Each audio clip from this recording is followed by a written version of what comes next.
내 이름은 이준식이오. 밑바닥 사회에 섞여 지내면서 그곳에 서식하는 쓰레기들을 잡는 자다. 내가 짊어진 업부가 불러드리는 건지 어서오세요. 무슨 일로 오셨습니까? 네. 이 사무소에는 깊은 원한을 가진 자가 방문한다. 그건 내 앞에 앉아있는 사람 좋아 보이는 남성도 다를 바 없다. 나를 실험대로 만들고 끝내 참혹하게 살해한 악마를 이 세상에서 없애주십시오. 이 남자 안에서 번쩍이며 타오르는 새까만 불꽃이 눈동자 너머로 보이는 것이 그 증거다. 의뢰인이 손에 들고 있던 건 웨딩드레스. 그걸 끌어안고는 그는 몸을 떨었다. 이 드레스는 딸이 결혼식에서 입었어야 했는데, 그런데 딸이 처음으로 이걸 입었을 땐 죽은 상태였습니다. 의뢰인이 지금 머리에 떠올리고 있는 광경이 있다. 그 이야기 좀 자세히 들려주십시오. 의뢰인도 상당한 장면을 목격했을 테지. 사쿠마라고 자신을 소개한 의뢰인에게는 대학원에 다니는 따님이 있었다. 좋은 아침, 미요. 아빠, 아침 다 됐다니까. 이렇게 훌륭한 딸이 있는데 아빠도 잘 좀 해. 의뢰인에게 따님은 그 무엇과도 바꿀 수 없는 보물이었다. 의뢰인은 아직 젊었을 적에 부인과 사별하게 되었다. 시즈카, 미요는 걱정하지 마. 내가 꼭 훌륭하게 키울 테니까. 엄마는 왜 계속 잠만 자는 거야? 그 당시 따님의 나이는 아직 5살. 그때부터 죽을 힘을 다해 딸을 키웠다고 한다.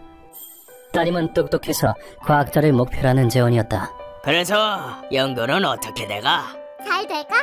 중간 레포트도 대박 났거든. 오, 과학 레포트도 대박나고 그러는구나. 아빠 딸은 천재거든. 박사학위도 따놓은 당상이라며 교수가 호언장담할 정도로 재능이 있었다. 게다가 그녀는 결혼을 코앞에 두고 있었다. 아버님, 미유 씨를 저에게 주십시오. 부탁이야, 아빠. 알겠다. 딸이 자신의 품을 떠난다니 복잡한 심경이 들었지만 데려온 예비 남편은 제대로 된 남자였다. 그러나 결혼이 5일 앞으로 다가온 날이었다. 미유 이 녀석 늦네. 모리사키군 집에 갔나? 그날 따님은 밤 9시가 넘어도 학교에서 집으로 돌아오지 않았다. 결혼식이 얼마 안 남았다며 따님은 요즘 귀가가 빨랐던 터였다. 뭐? 미유가 거기에도 없다고? 네, 저도 핸드폰으로 전화하고 있는데 전혀 안 받네요. 약혼자 집에도 없다는 사실에 의뢰인은 그때부터 애가 타기 시작했다. 학교 측에서는 진작에 집으로 갔다고 했다. 의뢰인은 경찰서로 달려갔다. 다 큰 여성이고 결혼을 앞두고 마지막으로 자유를 즐기고 있는 건 아닐까요? 그런 애가 아니야. 부탁이니 찾아봐 주게. 하루 이틀 정도 상황을 봐도 괜찮을 것 같은데 말이죠. 수색을 요청했지만 경찰은 아무래도 들어줄 것 같지 않았다. 따님이 행방불명이 된 지 3일째 의뢰인과 약혼자는 그녀를 필사적으로 찾아다녔다. 안 되겠어요. 미우 씨가 갈 만한 곳에는 없었습니다. 미유, 대체 어디로 간 거니? 그러나 그녀의 행방은 알 수 없었다. 그리고 그건 따님의 결혼식 당일이었다. 대체 누구지? 이렇게 큰 걸 다 보내오고. 상상도 할 수 없는 최악의 모습으로 따님은 돌아오게 된다. 그 박스를 열어본 의뢰인은 절망의 구렁텅이로 떨어진다. 거짓말. 미유, 이게 미유라고? 지금 보고 있는 건 현실이 아니다. 악몽이라고 생각하고 싶었다. 그날 의뢰인의 자택에 배달된 건 인형이 되어버린 따님이었다. 미유! 대체 이게 뭐냐! 게다가 웨딩드레스까지 입혀진 상태였던 것이다. 후에 사법 해부를 통해 따님은 살해당한 후 사체가 박제 처리되었다는 사실이 드러났다. 삼가 고인의 명복을 빕니다. 대체 왜? 미유! 미유! 의뢰인은 따님의 고통과 원통함을 생각하면 눈물이 멈추지 않았다. 이 사건은 악질적인 엽기 살인 사건이므로 경찰이 수사에 전력을 다하겠다고 약속했다. 반드시 범인을 잡겠습니다. 제발 잘 부탁드립니다. 미유, 힘들다.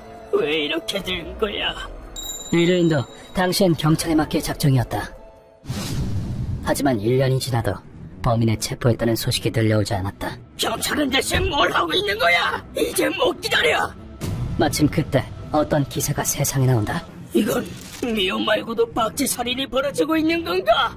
따님 외에도 박제된 여성이 있다는 내용의 기사였다. 의뢰인은 그 피해자가 발견된 곳을 집중적으로 조사하기 시작했다. 미안하네. 박제살인이라는 거 들어본 적 있는가? 박제살인? 뭐야 그게? 들어본 적 있어요. 완전 장난 아니던데. 몇몇 행인에게 탐문을 한 결과 관련된 소문을 들을 수 있었다. 그 두 사람 말에 의하면 젊은 여자가 밤에 걷고 있으면 야, 옮겨! 서들아, 누가 버리라도 하면 귀찮아져. 수상한 남자들이 납치한다고 한다. 그리고 납치된 여성은 교주가 있는 곳으로 끌려가 너의 젊음과 아름다움을 영원한 것으로 만들어주지. 목숨을 빼앗기고 박제된다고 한다. 내 친구가 당할 뻔했대요. 그냥 한 소리겠죠. 여자는 그렇게 말곤 웃어 보였다. 하지만 사쿠마는 직감적으로 확신했다. 그렇군. 분명 비정상적인 행위야. 걸트 같은 특정 사상을 가진 인간의 가능성도 있겠어. 이 소문의 내용 안에 진실이 있다고. 그러나 그의 수사는 머지않아 막히게 된다. 아저씨, 뭘 그렇게 캐고 다녀? 뭐야 이놈들은. 너희들한테는 볼 일 없어. 이 인간 잠깐 끌고 가야겠네. 인간의 박자는 컬트 교단에 관해서 묻고 다니던 중 갑자기 질 나쁜 남자들에게 공격당한 것이다. 의뢰인에게 놈들을 벗어날 만한 힘은 없었고 죽도록 맞아 쓰러졌다. 죽기 싫으면 쓸데없이 쑤시고 다니지 마. 이렇게 파괴를 당한다는 건 진실에 가까워지고 있다는 증거야. 물러서지 않겠어. 그럼에도 그는 포기하려 하지 않았다. 그렇게 몇 차례 공격을 당하고 있던 차였다. 이봐 아저씨, 이제 진짜 죽여버린다. 바디 블로, 리버 블로. 돌연 한 남자가 나타났다. 안녕하쇼. 뒤통수에 발끝을 꽂아놓는 스타일의 인격자입니다. 인상이 너무 좋아. 뭐야 저 남자는. 보기에는 위험해 보이는 그 남자는 어째서인지 의뢰인을 구해주었다. 남자는 눈 깜짝할 사이에 한 그레 놈들을 쓰러뜨렸다. 오늘 팔찌 연습의 3위. 쓰레기의 뒤통수를 걸어치면 기다리는 사람이랑 만날 수 있다. 살려줘. 그의 행태는 엉망진창이었지만 의뢰인은 거기서 한 줄기 빛을 봤다고 한다. 아저씨, 크류가의 뒷골목으로 들어오지 마. 빨리 집에 가. 그대로 자리를 뜨려고 하는 야쿠자였다. 하지만 의뢰인은 겁도 없이 남자를 붙잡고 늘어졌다. 기다려, 나 좀 도와줘. 뭐야? 부탁이다. 얘기라도 좀 들어줘. 그 간절함에 야쿠자도 압도될 정도였다. 물론 처음엔 야쿠자도 말을 들으려 하지 않았다. 아, 듣기쳐. 그런 얘기는 듣기쳐. 내 딸의 원한을 풀어주고 싶어. 부탁이니까 들어줘. 그래도 의뢰인은 집념으로 놈의 길을 억지로 열었다고 한다. 그렇게 사정을 알게 된 야쿠자가 의뢰인의 사무소 근처로 데려왔다. 저 앞에 그런 얘기를 엄청 좋아하는 위험한 남자가 있거든. 그렇게 위험합니까? 아, 놈은 아마 귀신이랑 싸워도 이기는 타입인 사람이야. 스나가 그건 내 얘긴가? 틈에 나리가 뒤로 이렇게 오면 스릴 기념비가 된다니까. 그렇다. 암호금의 스나가가 의뢰인을 데려온 곳은 내 사무소였다.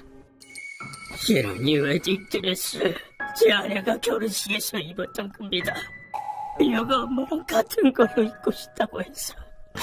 요즘 디자인은 또 다를 텐데 분명 제가 좋아할 거라 생각했겠죠. 다음 순간 의뢰인은 머리를 땅에 박고 엎드렸다. 이준씨, 당신은 굉장한 사람이라고 들었습니다. 제발 딸의 원한을 풀어주십시오. 사쿠마씨. 깊은 곳에서 터져나오는 듯한 목소린 원한과 자신의 무력함에 대한 분노가 넘쳐 흘렀다. 다음 순간 의뢰인의 얼굴에 악마가 드리웠다. 우리 딸은 내 보물, 행복한 일만 나왔었는데 범인은 그걸 최악의 방법으로 망가뜨렸어. 그 아이의 인생을 짓밟고 장난감으로 만들다니. 쓰레기에 재물이 되려고 딸을 치는 게 아니야.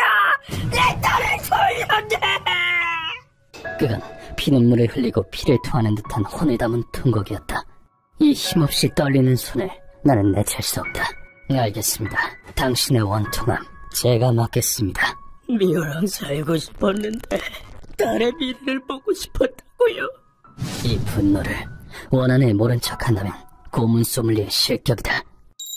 죄 없는 여성의 목숨을 빼앗고 그 유해를 노리게 삼는다. 사람의 존엄성을 짓밟는 쓰레기. 그렇다면 내가 네놈의 목숨을 짓밟아주지. 괴로움은 수억 배로 해서 말이지. 그 어떤 땅굴에 숨더라도 이 이주인한테서 도망갈 수는 없을 거다. 스나가 이번엔 수고했군. 이번 의뢰 내가 이어받기로 했다. 알겠습니다. 근데 실은 이번 건은 암호금이도 쫓고 있어서 말이죠. 구류가의 호스티스가 한 명 놈한테 당했거든. 그렇군. 구역을 어지럽혔다는 건가? 설마 같은 범인한테 당한 피해자를 우연히 만날 줄은 몰랐네요. 참고로 정보상에도 문의해서 어느 정도 파악한 상태입니다만 내친 김에 바로 이야기 좀 할까요? 그럼 고맙지. 얘기 좀 해주지. 스나가씨 늘 선생님한테서 도망가려고 하더니 별일이네. 이번 주동자는 쿠리스 미치오미. 엄청난 재산이 있는 백수라고 한다. 아름다워. 수백 년 전 사체가 이렇게까지 아름다울 수 있다니. 미대생이었던 놈은 이탈리아에서 본 세계에서 제일 아름다운 미라를 보고 감동을 받았다. 그때 한 경험으로 놈은 광기에 사로잡히게 되었다. 제 아무리 미녀라도 늙으면 못나진다. 그렇다면 제일 아름다운 모습 그대로 머물게 해야 해. 그래, 그 로잘리아 로마르도의 미라처럼. 그건 마음에 든 여성을 젊고 아름다운 시절 그대로 영원히 보존하려는 발상이었다. 원래대로라면 놈의 광기는 가난한 미대생의 헛소리를 끝나야 했다. 할아버님의 재산은 전부 당신에게 상속됩니다. 진짜요? 그러나 불행하게도 놈이 그 발상을 실행하기에 충분한 재력이 생기면서 모든 것이 시작된 것이다. 거액의 불을 거머쥔 놈은 그 광기를 발산했다. 드레스 리폼도 잘 됐네. 아빠가 좋아하겠다. 야, 조용히 해. 놈은 그 불을 이용해서 불량배를 고용해 자기 취향인 여성을 납치하게 된 것이다. 그리고 놈은 자신의 아틀리에에서 그 여성들을 박제했다. 살려줘! 나 결혼한단 말이에요. 아빠한테 웨딩드레스를 입은 모습을 보여주고 싶어. 그렇구나. 그 마음은 알겠어. 그럼 결혼식 날에 드레스를 입혀서 널 아빠한테 보내줄게. 뒤틀린 욕망을 채우기 위해. 그럼 나으리? 뒷일은 잘 부탁합니다. 응? 스나가 가는 건가? 아, 그렇구나. 선생님께 일을 맡기러 왔군요. 나으리가 일 처리는 확실하니까. 그리고 나으리랑 있으면 왠지 계속 등골이 서늘하기도 하고. 아주 노골적이군. 나랑 같이 있는 게 그렇게 싫은가? 하지만 자신의 책임을 다하지 않는 자를 그냥 지나치는 건 내 방침에 어긋난다. 자신들의 구역을 어지럽힌 범인을 두고 도망가는 건가? 도와라. 네 체면도 속였지. 야쿠자가들도 직접 내 괴롭힘이 있군요. 이리하여 스나가를 데리고 가게 되었다. 주모자인 쿠리스는 죽어 마땅한 쓰레기지만 그를 돕고 있는 한굴에도 똑같은 죄를 지었다. 이곳이군. 분수에 넘치는 집에 살고 있군. 그럼 나는 한굴을 죽여버리는 타입인 인격자 할게요. 그게 무슨 인격자예요? 놈의 아지트는 구류가의 교회에 지어진 호화로운 별장이었다. 기이한 행실에 눈이 먼저 가기 마련이지만 이 남자의 능력은 암호구미에서도 손에 꼽힌다. 안녕하시오, 성인군자입니다. 지덕체를 겸비한 이상적인 인물의 총알을 받으세요. 정반대! 그게 뭐냐고! 경비를 서고 있던 한굴의 놈들을 한순간에 물리칠 정도다. 그렇게 문을 열고 들어간 우리를 기다리는 건 처참한 광경이었다. 네? 여긴 뭐지? 쿠리스의 박제 공방일까요? 어떻게 이런 짓을... 그곳은 벽에 튄 핏자국 그리고 약품과 녹슨 쇠 냄새가 자욱하게 깔린 광기의 아틀리에였다. 그리고 쿠리스는 침상에 묶어놓은 여성에게 집중하느라. 뭐야? 작업 중에는 들어오지 말라니까 월급 깎는다. 이쪽은 보지도 않고 그런 웃기지도 않는 소리를 짓거렸다. 그러자 스나가가 주먹을 들어 올린다. 나 뭐 하는 거냐? 누구? 누구 구역인 줄 알고 여자를 납치하냐 이 자식아! 그대로 강력한 펀치를 쿠리스에게 박는다. 나으리, 이 애송이가 열받게 해서 한 대 때렸습니다. 대신해줘서 고맙다. 나머진 부탁드리겠습니다. 자, 쓰레기님, 단주의 시간입니다. 마음껏 고통을 맛보고 죽읍시다. 그리고 루카가 크리스를 완전히 붙잡았다.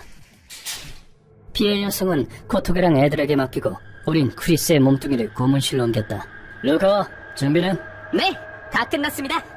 아름다움에 대한 비뚤어진 인식으로 수많은 생명을 농락한 이 남자에겐 그에 상응하는 처벌이 필요하다. 나는 손에 든 블랙잭을 그의 뺨에 내려쳤다. 일어나라, 쓰레기! 이 감촉으로 보건대 광대뼈가 부서진 것 같다. 뭐 별일 아니다. 눈을 뜬 크리스는 자신의 상태는 아랑곳하지 않고 나를 향해 소리를 질러댔다. 이게 무슨 짓이냐? 나는 세계를 지어도 예술가가 되지 않더라고. 닥쳐. 니놈의 정신 나간 예술 따위 이 세상에 종말이 찾아와도 이해할 자는 아무도 없을 거다. 그 어떤 쓰레기라도 죄의식이 있는지 확인하는 것이 나의 방침. 니놈은 그 삐뚤어진 예술 감각을 위해 어떤 여성을 박치하고 결혼식 당일 유족에게 보냈지. 그 여자 말하는 거구나. 그게 어쨌다고? 인생에서 최고로 행복해야 할 날이 절망으로 가득 차버렸는데 그녀나 유족에게 미안한 마음은 없나? 그게 이런 광인이라고 해도 말이지.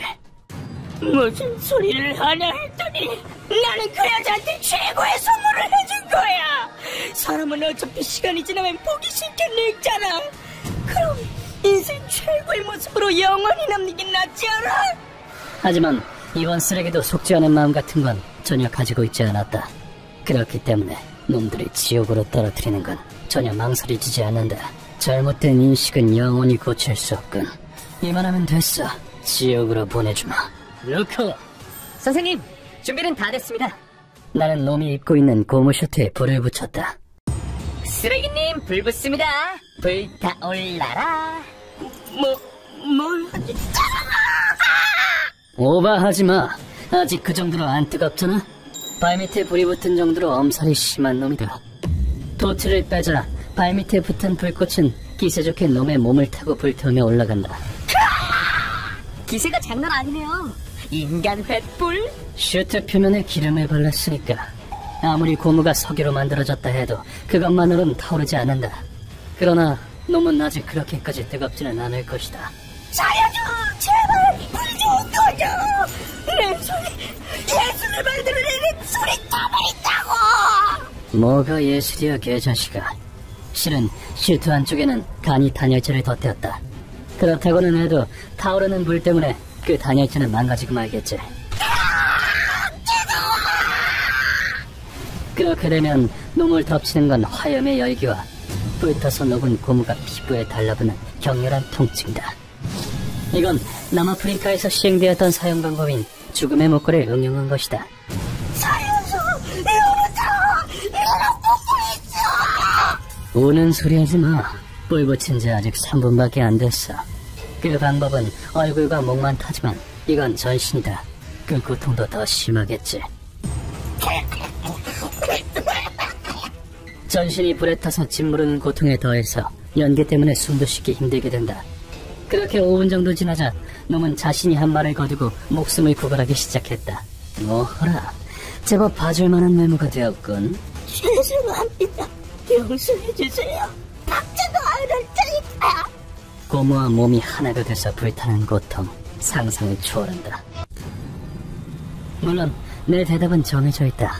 아름다운 것을 영원히 남기는 게 네 미학이지. 그럼 흉측한 모습을 한 너는 없어져야겠지. 서비스다. 시간을 두고 천천히 피부 조각 하나 안 남을 때까지 불태워주지. 한 조각이라도 이런 버러지 같은 놈을 이 세상에 남겨둘 정도로 나는 호락호락하지 않다. 이렇게 이번 의뢰는 끝났다.